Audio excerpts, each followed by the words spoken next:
המורה, את לא מבינה.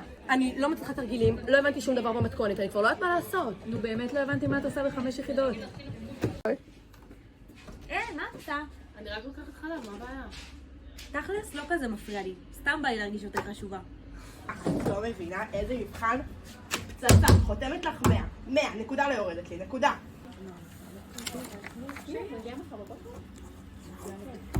איזה חוסר מודעות משווע. איזה סרפון, מתי התחלתם פעם אחרונה?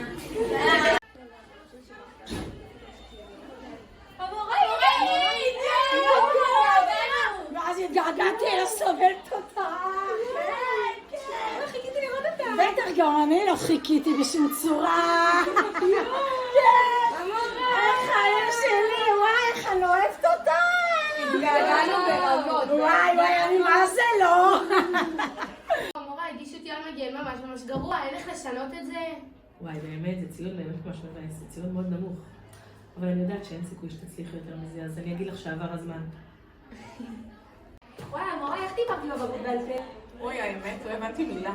אבל נתתי לך ציון מגן גבוה שתעזבי אותי בשקט. תודה.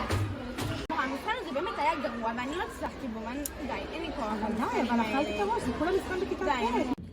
שלום הרבנית, הגשת השיעור מועדף עליי בשבוע. נועה, באת אלינו בגלל הקפה? מורה, תראי איזה יפה, איזה פרוספקט יפה, הכנתי על חניכות. כאילו, לא אהבתי.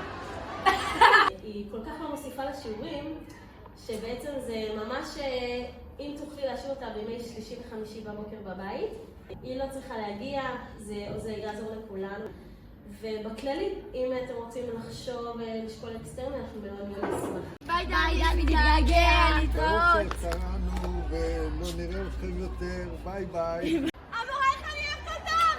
זהו שאני ממש לא. מלבד אהבתך, תודה ליפה שלי, לנסיכה שלי, למהממת, תודה על שהבנת אותי כל השנים האלה, ואין עוד אחת כמוך שתאהב אחד כמוני, את בשבילי את כל העולם, את לא אחת שמוותרת, את נלחמת בשבילי. לא ברוכות הבאות, מוזמנות לשבת, אין פשוט ברירה אחרת. אז חבל ונעים להכיר. אמא של רות, אני מאוד. תראי, אין לי ברירה להגיד לך שאני רואה שהיא ממש נחשבת בתנ"ך. לשמחתנו, ככה אני יכולה להגיד את זה בפורום הזה.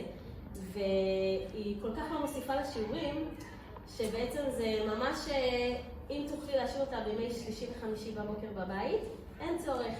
היא לא צריכה להגיע, זה יעזור לכולנו, וככה ידוע שרות אוהבת לעזור לכולם. ובכללי, אם אתם רוצים לחשוב ולשקול אקסטרני, אנחנו מאוד מאוד נשמח. אז ממש תודה שבאתם. תודה על הכנות, וואו.